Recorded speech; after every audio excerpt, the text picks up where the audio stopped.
Can a duck on a roof teach you new language? You might be surprised. In my experience as a language learner and teacher, that little duck just might be the perfect way to learn vocabulary. Hi, I'm Noelle. I'm a Babbel live teacher from Germany. And besides German, I speak English, Spanish, French, some Dutch, and I'm currently learning Portuguese.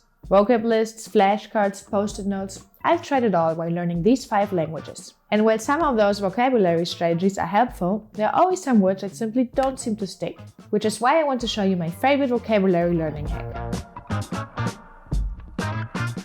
When learning a new language, the ability to acquire and use vocabulary is essential. Those new words will support you as you develop your skills in your target language. Each learner is different and will prefer different strategies to acquire vocabulary. I personally recommend the keyword method, especially for words that you are having trouble remembering. It's super flexible. You can use it with images, written sentences, or audio recordings, whatever you prefer.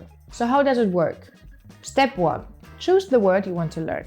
Think of a word you keep running into, one whose meaning just doesn't seem to stick in your mind. Pronounce it a few times out loud to get familiarized with the sound. Step 2.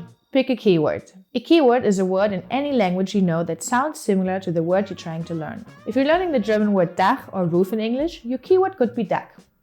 It helps if this keyword is something you can visualize. Step 3. Connect your learning word with the keyword. Your 2 words need to interact in some way. Is there a duck on the Dach? Let's look back to when I learned the Spanish word for faucet, el grifo.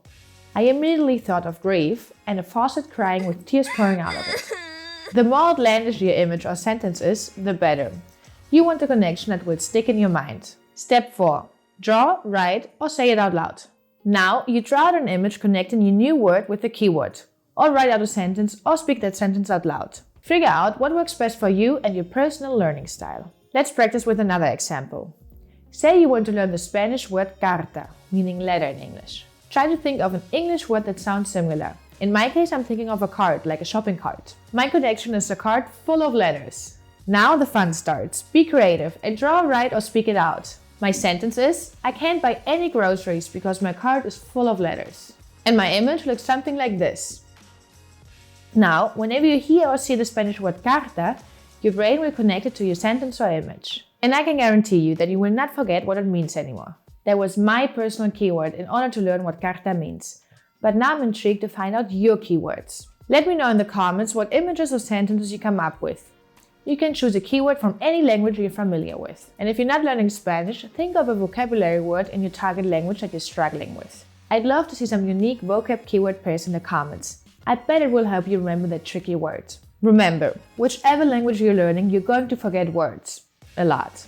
Don't get discouraged. It's all part of how we create those long-term connections. Repeated exposure and finding learning strategies that work for you will help speed up the process. Subscribe down here if you want to see more videos about language learning, and let me know if you have any questions about the keyword method. Thanks for watching.